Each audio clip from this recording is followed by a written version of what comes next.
questioning why my computer won't connect to Discord right now. Because he's a little bitch. Little bitch. He's Little after me bitch. specifically. Just here to Yes. break my heart.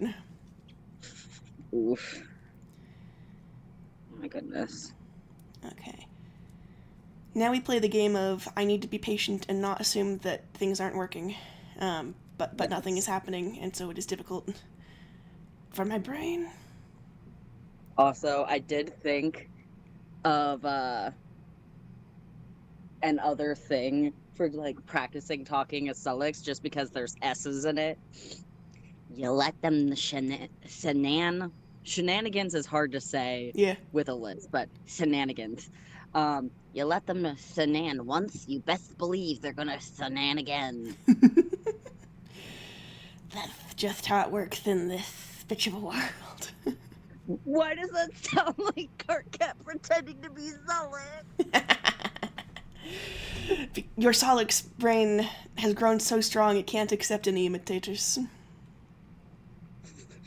It is like just Carcat pretending to be Sullix. What would Sullix pretending to be Carcat even sound like? Okay, we are indeed connected. I don't know how long we've been talking for, but hey, they got the shenanigans. Excellent. Hello, Unda. Shenanigans. We're not using Discord today because it's not working. I don't remember if that got cut. And so we have a timer on us. In about 35 minutes, you will stop hearing us. We're gonna get as far as we can in those 35 minutes. So I guess we better start. We're gonna do our best. Doing our best, Your Honor. Also, I should probably share the channel link, but it's not working on my computer at all, which makes it hard for me to share the link. Oh boy. So I'm gonna ignore it and maybe share from YouTube while Satan's talking for a bit. So let's get our little guys up. Our precious little Our guys. little guys. Our little dudes. There we go. That's what I like to see. At least OBS isn't being mean to me today. Well, that's good at least. If everything was being mean to you today, it's just like, okay, calling it quits. Let's just go take a nap. Right? I can't take a nap though. I gotta help my brother in the afternoon. Satan and I both have shit to do this afternoon as well. That's our other time constraint. All right. Yes, I have to pick up my fiance from work. Yep, yep. Can't leave them at work the whole time. That's that cruel and unusual punishment. Yes. So, Satan, could you start out as narrator? Yes, we're on 5.1, right? Correct. Okay. If for some reason you stop being able to hear me, let me know, because I just like have you in front of me.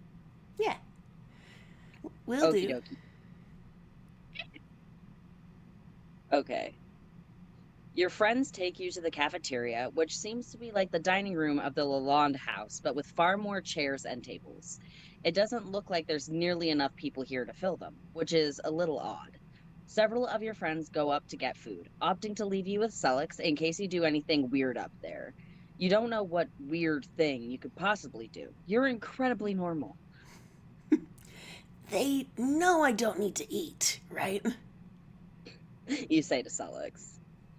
Yeah, but it's social. And some of the food is pretty good. Maybe the energy will help, even if it's not how we're designed to get it. Also, I need to know everything about the Rose thing before they come back, Sullix says, obviously eager to know more. Not talking about it. How do humans even make food anyway? I have a memory about bread, but not how it's made. Is it magic or something? You wonder. Seriously? Sullix asks, and his expression is definitely more concerned than mocking. No, I know how humans need to eat. That's how, You pause and quickly ring the two of you in a spell of silence. That's how creatures on this plane work. I know everything down here was supposed to be set up so that they could do that.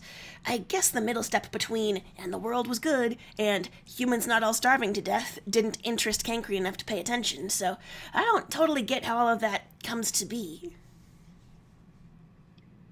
It's just like plants and animals. Sullix says simply, explaining fuck all. You attempt to give Sullix a look that will silently communicate how fantastically unhelpful that answer was. Okay, you said about bread. That's made from flour, which is from wheat, or something which is a plant. They grow it, harvest it, grind it up, mix it with stuff, and add heat, and there you go. It's like boring alchemy, he says, clearly not that interested in the idea either. Where do the animals come in? You wonder. Sullix stares at you, then he draws a line over his throat like he's had it cut, and then bites the air. They kill.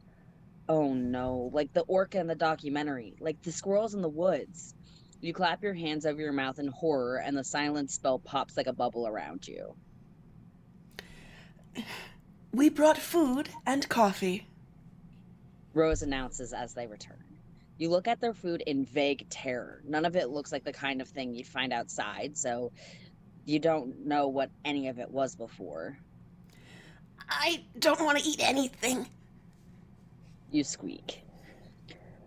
Ugh, at least drink coffee. Nothing died for coffee. It's just beans and water.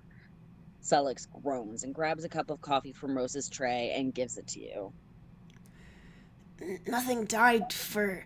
Oh, damn it. I'm like trying to do the phone text thing. Unda got us in self promo. Thank you so much, Unda. Oh, thank you, Unda. We love you. We love you. Picking up the slack where my computer won't interact with Discord for God knows why. Nothing died for. Solix, did you make Carcat like some kind of next level vegan in the 3 minutes we were gone? That's the funniest shit I've heard all day. June cackles. Sullix immediately silences the two of you again from the group, which seems to have sprung out into a solid debate on whatever that was. You look warily at your coffee, but figure that you can trust your Kismesis on something important like this. I'm not touching that until we get you more stable. At least you don't actually need food. Look, classes haven't started yet. I want to get you back to the library, but I've got too much cankry fallout to deal with to stay with you the whole time. Matuna's going to stay with you, but I'll take you there first. I can try to explain it to Kanaya, Sullix tells you. Kanaya? I know that name. You say slowly. Yeah, Roth probably mentioned her. She's embarrassingly into her, Sullix says simply, but that doesn't feel right. Well, you think Dave has teased Rose about that, but the familiarity feels different. Like it's not you remembering it, but Cancri. Unfortunately, you don't have the time to consult the unhelpful ghost of your former maker, and if you tried, then Sullix would almost certainly know that you were doing something strange. You don't really feel like dealing with that. It just feels familiar. That's all. You tell him. I'm not getting my hopes up on purpose. I'm refusing to do that. But if you're remembering people you knew recently, then that'd be really promising, Selig says, sounding a lot like his hopes are indeed up despite all of that. You drink your coffee and try not to think about food. Selig drops the silence spell now that everyone else seems to have moved on conversationally. You're interested to see this library, and Rose and Dave eventually start to tell you they're part of the plan.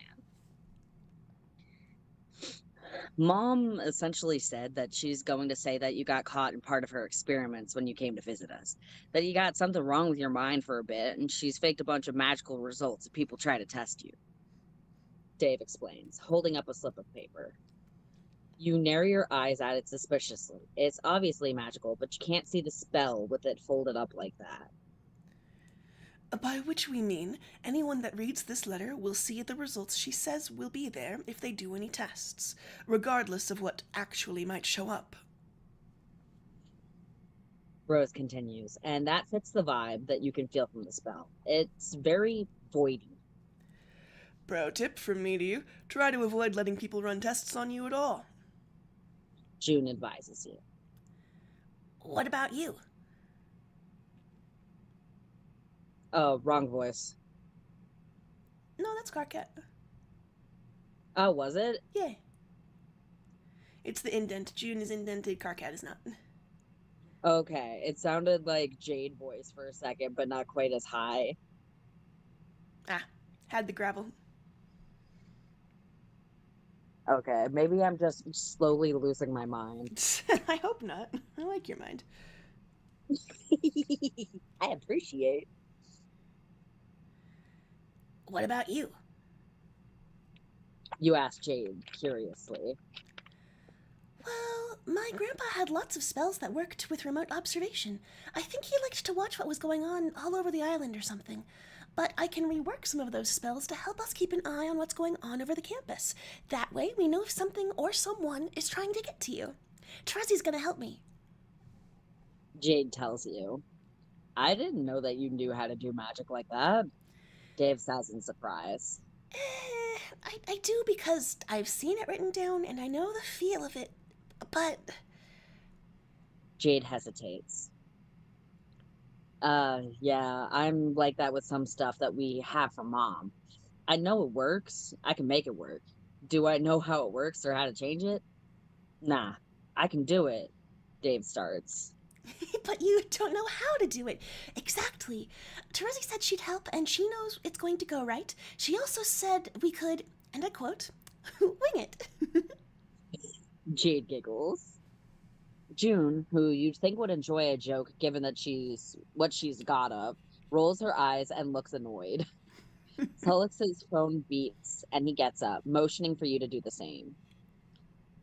I'm going to explain something to you, and I want you to not ask me to tell you why I'm telling you this. Felix tells you as you both make your way out of the building. You're free to want that as much as you like. I'm not going to stop you. You say pleasantly. Before, when you couldn't remember about quadrants, I was in agony about you not remembering how to hate me. I miss the Carcat that knew how this worked. Obviously, I've forgotten how incredibly annoying you are at literally every opportunity. Felix hisses, and you grin sharply at him, delighting in his agitation. Selleck shakes his head and starts again. Matuna has known me for basically my whole life. I trust him totally. So if he gets angry and says that he's going to kill me, he doesn't mean it. The same goes for Kanaya. Seed, never kill Matuna. You don't need to intervene and defend anyone. No fights. How dangerous do you think the library is going to be? You ask skeptically. Not at all. That's why I'm telling you. Now, pretend we didn't have this conversation. Sulik says quickly and steps outside. You were suspicious about this, but you'll go along with it because, if nothing else, this is interesting. You go outside after Sullix and see that Matuna is waiting for him. You managed to keep the number of disasters at 0 then? Matuna checks. Yeah, everything's fine. He might be a vegetarian now. I'm not sure if that's an empathy misfire or if he's just thinking hard about things he didn't consider before. Sullix tells Matuna. He used to eat meat without a problem then? Matuna concludes, glancing at you. Yeah, not all the time, but he definitely eat things that we ate if it was meat. But it's not.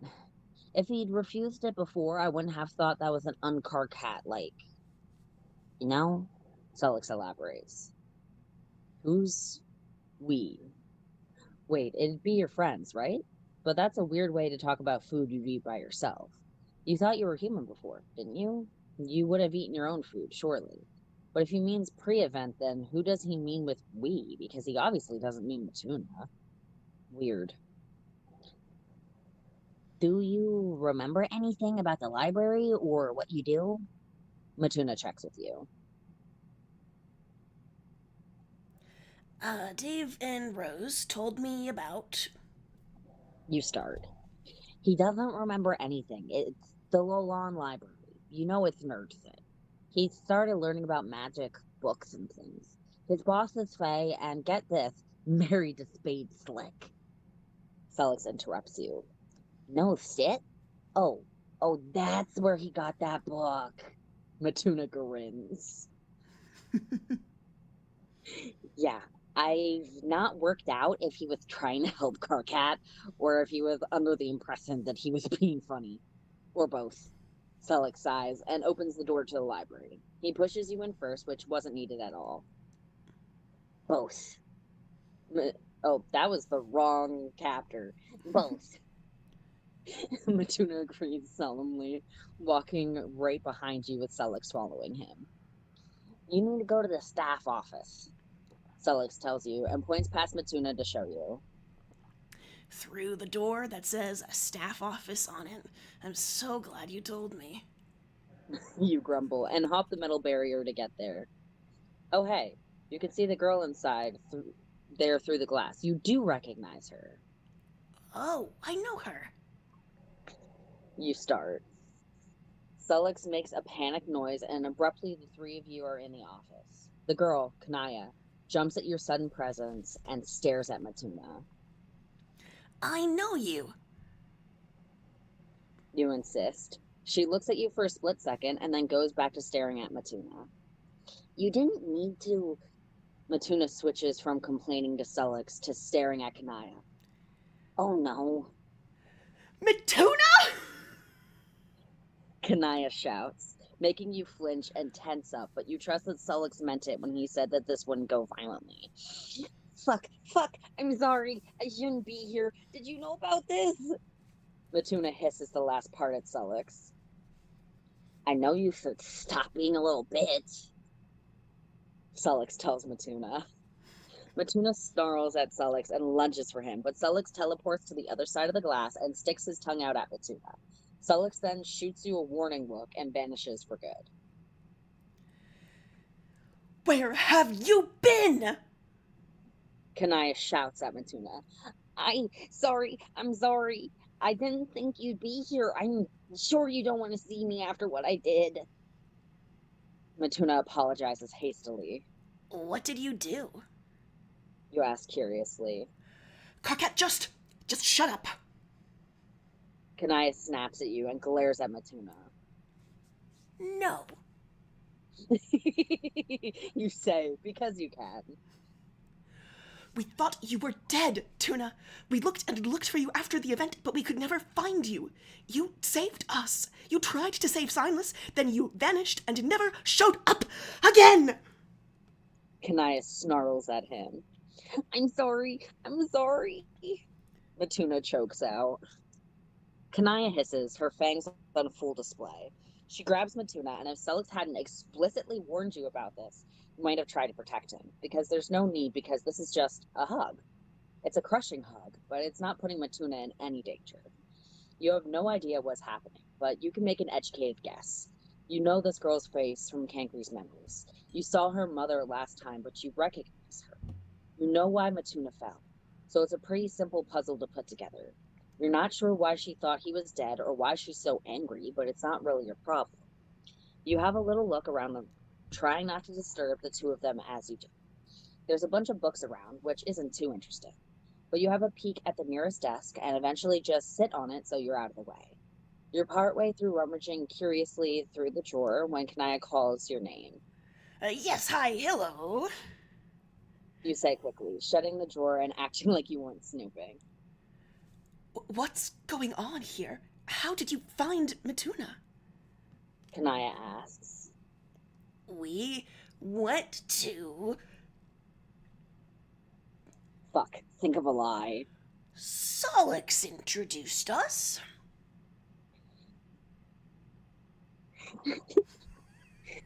You went to... Solix introduced you.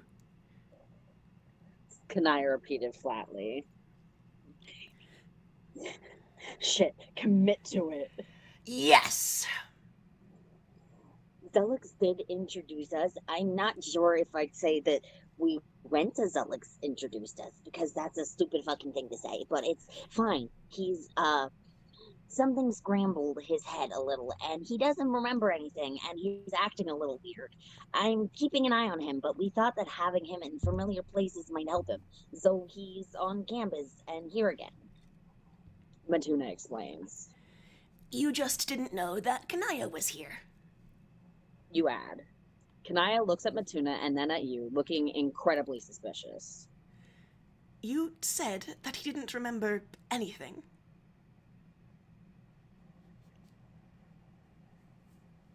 She says. I remember Well, nothing. little. You say as Matuna says, well, a little. I'm sorry, I said it at the same time as you. My Which is brain is cute. like, oh, do how it says it is. It probably came through. We're probably good. Okay. The two of you look at each other in a panic. You knew my name when you came in here. Kanaya points out. Matuna said it. You hesitate. He introduced you. Kanaya asks you, parroting your own stupid words. I I did when introduced him. Matuna laughs, a little high pitched and nervous. Except he said that before you said my name. Kanaya says. You really should have planned some kind of story here. That should probably have taken priority, but you guess Selix wanted to trick Matuna into seeing Kanaya more than he wanted to give you a good cover story.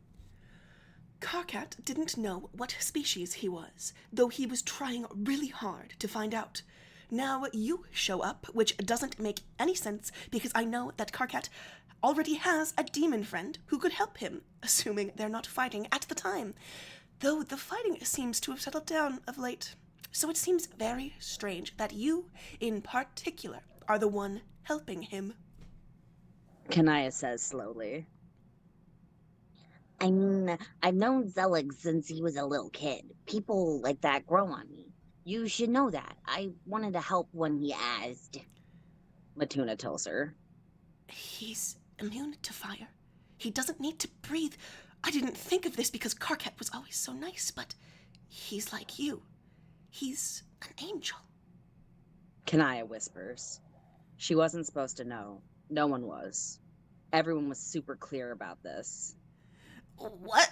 No, I'm not. What? You say in a rush. Really? Kanaya asks and sticks her hand in her bag and pulls out a jar or something. She opens it and holds it out to you. Open that and oh, sorry. All right. I kept reading like it was narrator stuff. Sorry. Yeah, all good. Open that and stick your hand in then. Okay then. You take it and unscrew the lid. The strong scent of orange hits your nose and sets alarm bells going at the back of your head. But she said to stick your hand in. It's probably fine. Matuna lunges across the room and snatches it from your hands. Don't touch that! I knew it. It's not as if he would do it. You were very clear about what unholy oil or what water could do to an angel. Kanaya says, rolling her eyes. He's brand new. He got hurt and we had to reset him. He's basically been alive for 2 days. Matuna argues. Oh, your finger hurts. You look at your hand and see red seared lines burnt into the pads of your middle finger that match the screw top of the jar. What? But... Kanaya starts. Oh, this is starting to burn, actually. He's basically running on instinct, and evidently that doesn't include recognizing how dangerous that shit is. Where did you even get this? Matuna asks her sharply. That is really burning. I tricked a demon for it. It refills. Kanaya tells him. The end of your finger bursts into unholy fire. That's really painful. You should not touch hellfire, though. That'd be worse. It'd definitely spread. Fuck, that's so smart. How did you convince them to do that? Matuna laughs, unscrewing the jar again. You probably don't have time to waste here. You take your sickle out and quickly cut the end of your finger off and then stick the rest in your mouth, letting it start to heal right away. Can you pick that up? You ask around your finger. Pick? Karkat, what the fuck? Shit, stay here. Matuna yells and throws himself at the floor where the hellfire is starting to spread. He vanishes with a section of the floor that you can look through to see a lower level of the library. Bomb squad, Matuna, get this floor out of here. Removes the fucking floor. Kanaya looks at the surgically cut out section of her floor. Every bit that didn't have hellfire on it remains, but there's a circle that's entirely gone. She looks from that to you, still sitting on the desk with your finger in your mouth, or what's left of it, at least. What just happened? She asks. You make an uncertain noise and shrug, willing your finger to reform faster. Your blood is forming a new fingertip right now. You got the first joint and part of the middle bit cut off. Most of it's healed up to the knuckle now, but you're not done yet. And if Kanaya sees that you were hurt by unholy oil, then she'll know for sure that you're an angel. Carcat. Kanaya asks again. Nothing. You mumble, trying to open your mouth as little as possible. There's blood on your teeth. She informs you. No. You try, hopefully. Matuna appears in a flash of smoke, covered in frost and shivering.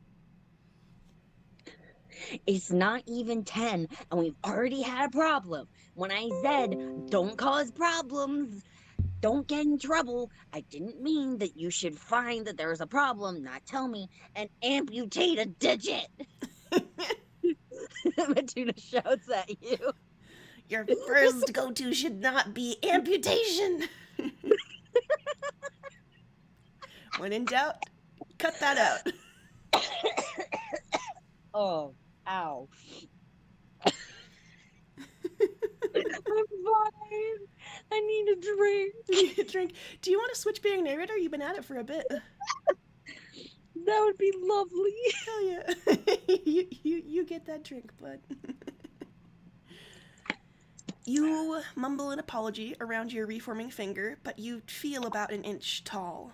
It feels familiar. Matuna folds immediately, sighing and coming closer to you.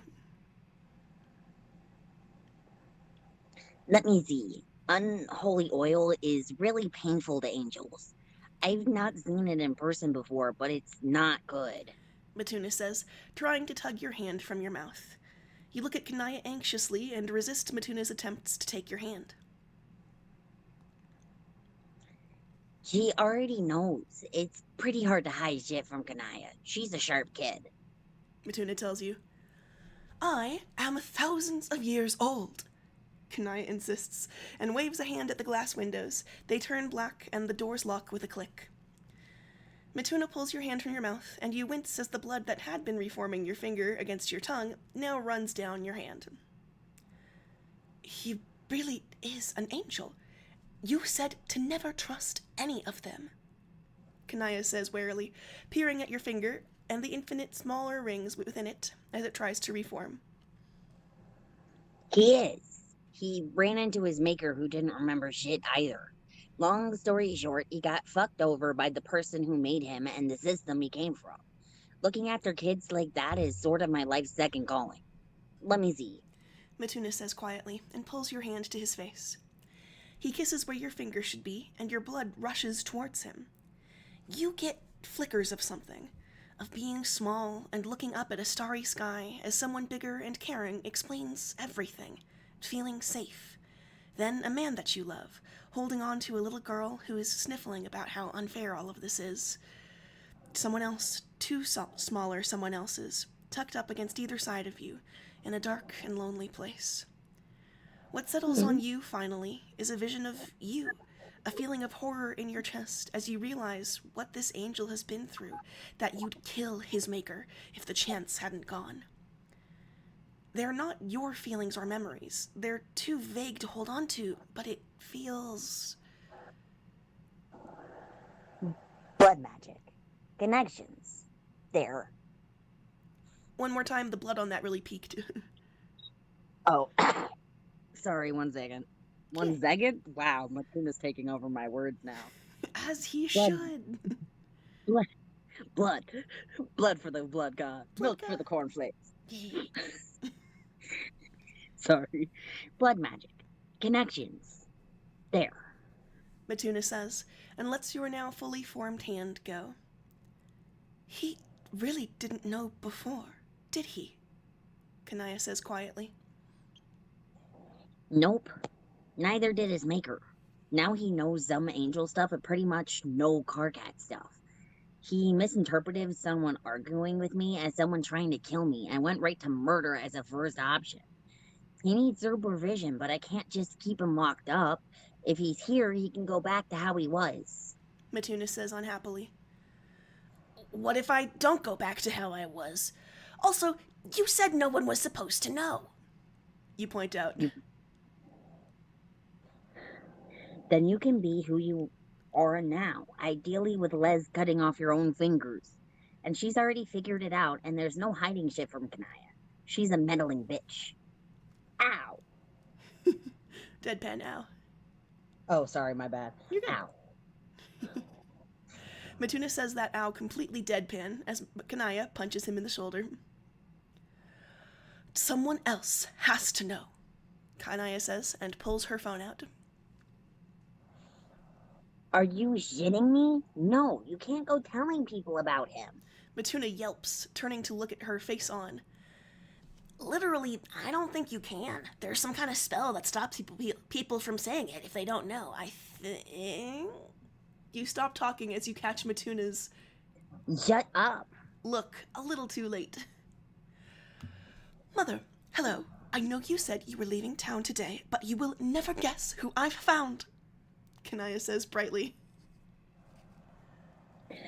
Porim? Oh, she's going to kill me. Matuna whispers.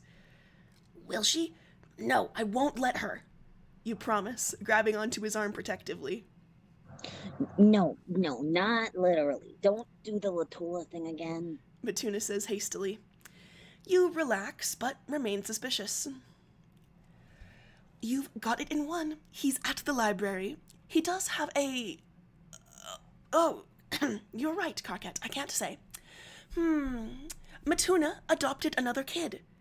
No, not an actual child, or... No. I can't stress enough that this is an adult, but please don't bring clothes for children. Mother... She hung up on me.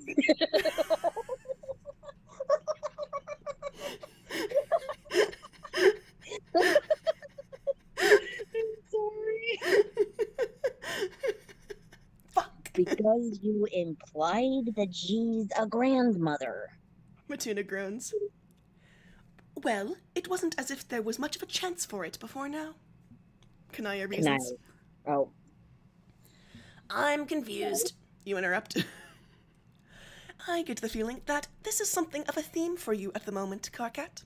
Also, somewhat often before this, Kanaya says. Her brother was the man I fell in love with. Fell for. Matuna explains, meaning both kinds of falling for someone. Signless, you fill in. Right. So me and him were like married pretty much. He said we were, and that's about all the authority you need, right? So her mother is my mother-in-law, and Kanaya is joking that I have adopted you, which would make you Porim's grandchild. That's the dumb joke she's making. Matuna explains for you.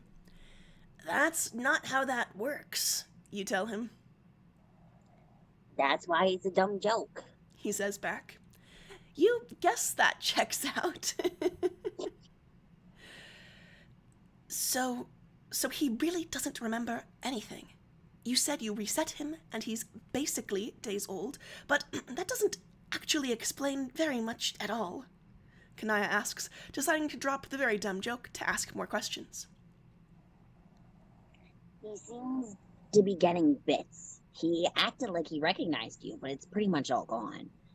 We're hoping it comes back if we can do enough to get his motor running soul-wise.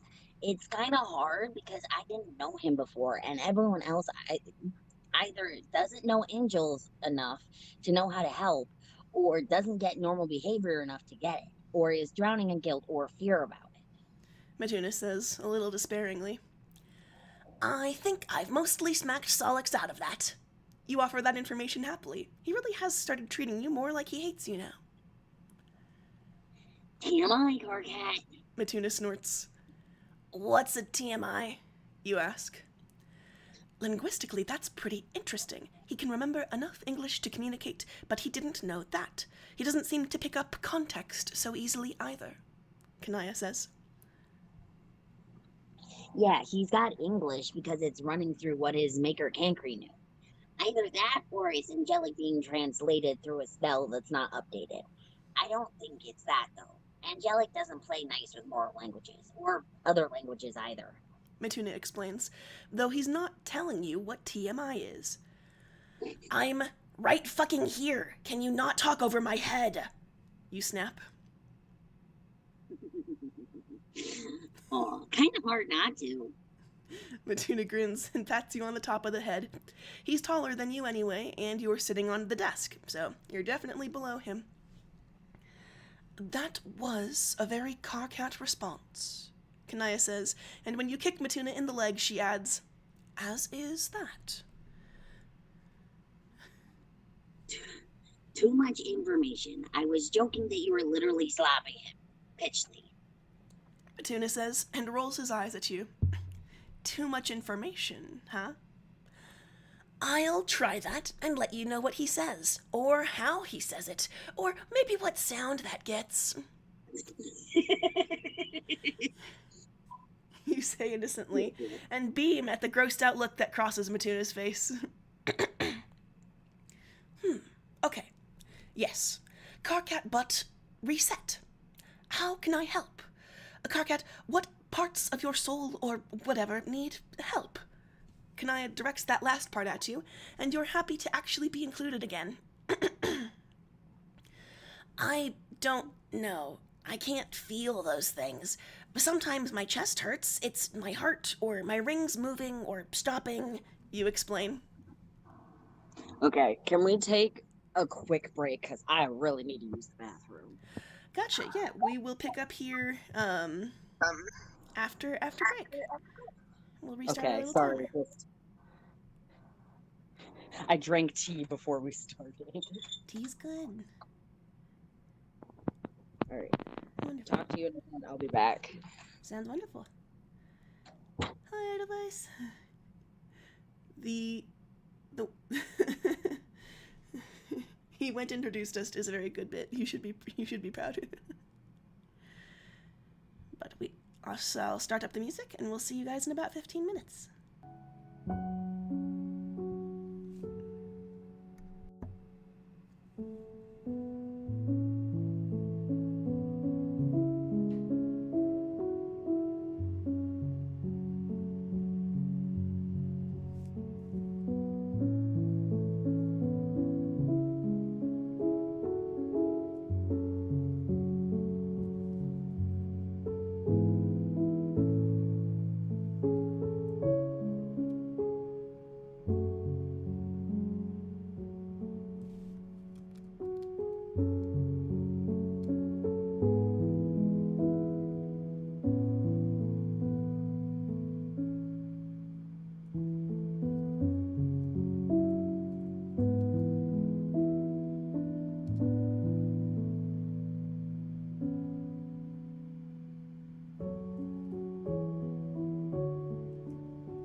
Has my mic been on this whole time?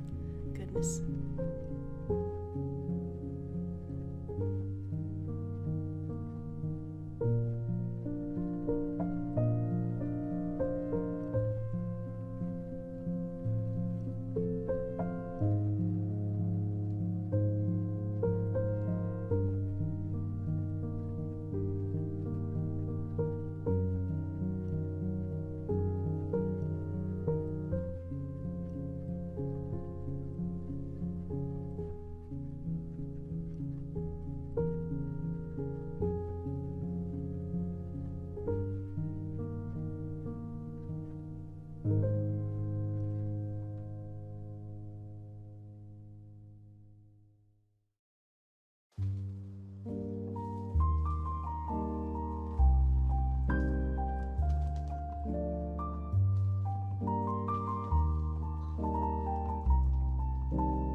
I checked in And we're about back. the Google Meet thing because I thought that we hit our 40-minute cap, and it turns out it's a 60-minute cap, which is lovely. Oh, But also, if we're just doing one-on-one, it's like 24-hour cap.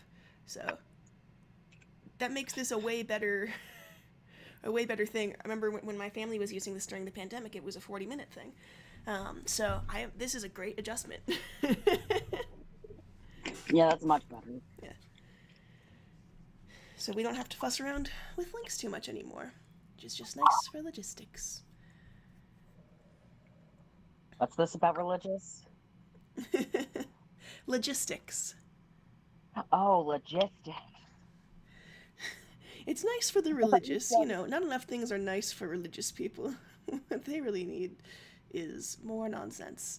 The most oppressed More group in society. Get shenaniganed. Well, here in America, at least. This is fully sarcastic. Get shenaniganed. Get shenaniganed.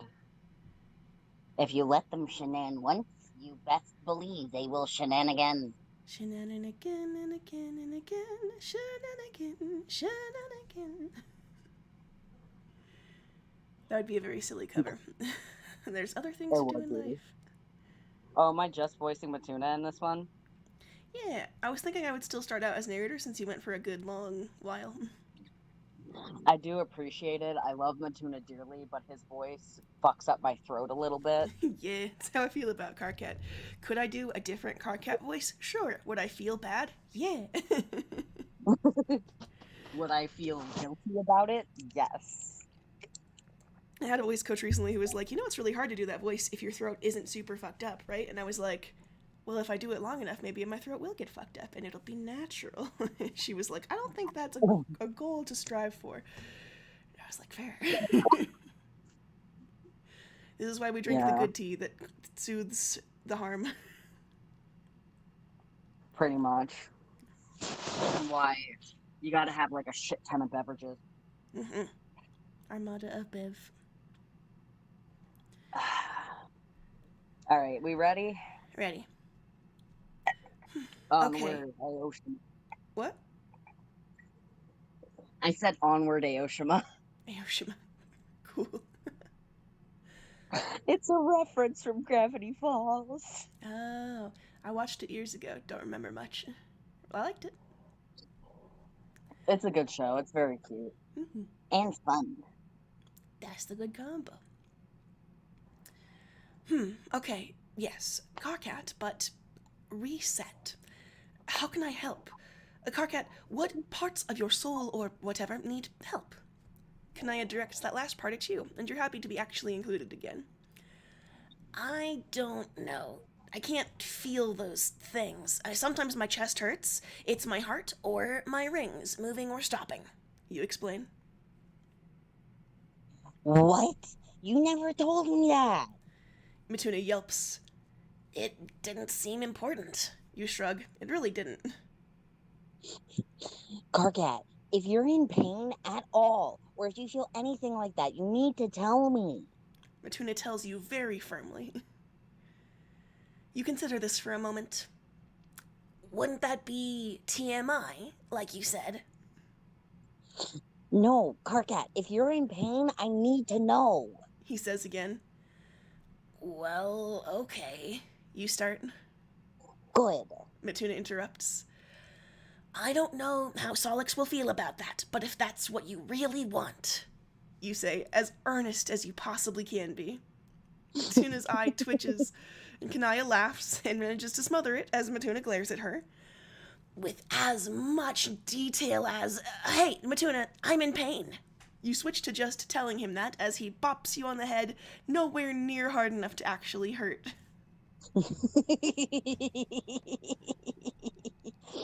You're such a little shit. You know what I mean. Can you think of when your chest has hurt or you felt a change in your rings? He says, getting serious again. Around my Carcats. I have so many of them, you see. You get a Carcat for every occasion. Every occasion. Around my quadrants and rows, When Solix kept backing down from arguing with me, it felt bad. I don't know, it feels like stuff I can't remember that well, you say. You tell him about the memory with Signless, with the word that was missing for you, but not for Cankry. You're sure that was connected. You don't want to tell him. You weren't supposed to You weren't supposed to take Cankry like that, and you know they'd try to remove him from you for your own good, and you don't want that. He has answers, and you want... Something in your chest grinds a little, subtle movement, inching forward. It happened again! You blurt out. So what caused it? Kanaya wonders. Can't be sure. Could be just being helpful, or having people care enough to ask. I can't get in there to look at his purpose because it'd kill him. We've just got to figure out what's missing. Matuna says. Unfortunately, that's kind of a dead end because the feeling fades immediately after that. You really wish you could help, but you don't know any better than they do. What ends up happening is that Kanaya shows you your desk and goes off to find your boss to explain your magical accident. After that, you have to have a very tense encounter with a very old and powerful Fae woman where you have to stick to the cover story that you've been given. You're not sure that she buys it fully, but apparently you're weird enough that she can tell something is wrong. The end result is that Kanaya and Matuna spend the time that you're in the library talking and catching up. They apologize for leaving you out of it, but you assure them that they're not. It occurs to you after an hour of them talking that maybe they don't realize that you understand the language they're speaking. Still, it'd be rude to interrupt. You have a look through your desk and eventually just start reading books off of a nearby cart because you've got nothing better to do. None of them particularly interest you, and some of them you have no idea why anyone would make them. With little else to do, you sit on your desk and look through the now transparent windows of the office. Now that no one is on fire and there's no yelling, they're clear, like they were before. You're very careful to keep your form human-like. You don't want to get your wings out or open more than the one pair of eyes that you're expected to have. Time slides past you, and you feel yourself slow down inside as well. You're aware that Matuna and Kanaya are talking, but not what they're talking about. You only tune back in slightly when Kanaya stares at you for a little while. I remember when you used to do that. It's so eerie, Kanaya says in that second language they've been speaking in. You don't need to breathe now. Matuna points out, and you tune out again. You only snap back to attention when someone approaches the office, a very tall someone you recognize. Porum, you say softly, making Matuna and Kanaya look up. Mother, Kanaya gasps, leaping to her feet as Matuna sinks a little lower in his chair. Kanaya quickly explains what you are, and she and Matuna vouch for you, that you're not some unhinged angelic assassin. If you are an unhinged angelic assassin, then you are incredibly bad at your job, which wouldn't be unusual for you, actually. You decide to keep that thought to yourself. Baby. Baby. Murderous horny baby. Just like, I think Unda said something to the effect of like, I'm so glad you recognize like the vibes of this, which is that Matuna keeps calling this man a baby, and this man keeps trying to flirt and kill people. But he's just a baby, and there's shit on fire. Sets himself on fire. He sets himself on fire, cuts off a finger, casual baby stuff. Casual. Like the Incredibles baby. Oh my god, you're right! Except he didn't cut off any fingers. True. At least not his own. He's a sensible baby. Very sensible baby. You get to watch Porum chew out Matuna for vanishing on them. She calls him stupid for thinking that they'd ever hate him for turning them into vampires. He saved their lives, made them incredibly hard to kill, and told them how to stay out of the clutches of heaven and hell. How could they be anything but grateful? He's family. Your heart aches as you see her tearful embrace of Matuna. As you see her embrace a tearful Matuna. No one's ever wanted you to be part of their family like that. But Matuna helped bring you back. told you that Cankry should never have treated you like he did. He put your finger back together with a kiss. It's nowhere near this reunion that you're witnessing, but it's something, isn't it? Isn't it? It's so cute, Your Honor. It's so cute. Unda says he has the hardest time baby-proofing anything with him. Yeah. Oh my God. Can't leave this kid alone for a second. Can't leave this kid alone even with supervision. He will put his fingers in the danger jar. Oh my God. He was so ready to just like dip his whole hand in there. Yep. Like, I have bad instincts about this. Let's pour it on my head. You can go. Shower time. Oh boy. I just got a message saying that Kylie's already done work. Oh, gotcha. Yeah, you gotta go get them. They can't be chilling out there for forever. That would suck. Oh no, I'm sorry. He's okay. We're just having a shorter session. We'll keep doing. You know, the more short sessions we have, the more sessions we have overall. Because I'll tell you what, I haven't done a single goddamn formatting thing since we started speaking, doing the reading again. Valid. There is a snake. Hello. Snakes. Good snakes. Good snake's best friend. Mark this for later. Yeah. So. Thank you. You are the real MVP. You are too. Thanks for reading with me. Welcome. I'm tripping over shit. As it goes. There's no such thing as a graceful exit. There's only getting out. Unda says safe travels. There's only faceplant. But before I go, I feel like no matter how deadly and fucking nuts this Karkat is, everyone just views him as baby. He was assigned baby at reset. Assigned baby at reset. Good for him. I should talk to you later. Goodbye, everyone. Sorry we gotta cut it short. Bye, everyone. Take care of yourselves. Unda, I promise we'll be looking after our voices. We do vocal rest and stuff. It's fine. We're good. All right. Everybody have a great rest of your day. I'm dragging out the goodbye because whenever I hit broadcast, it will like stop seconds earlier before I've actually said goodbye. So now we've said goodbye 10 times, and therefore one of them must have made it through. At least one of them. At least one. Take care. Adios.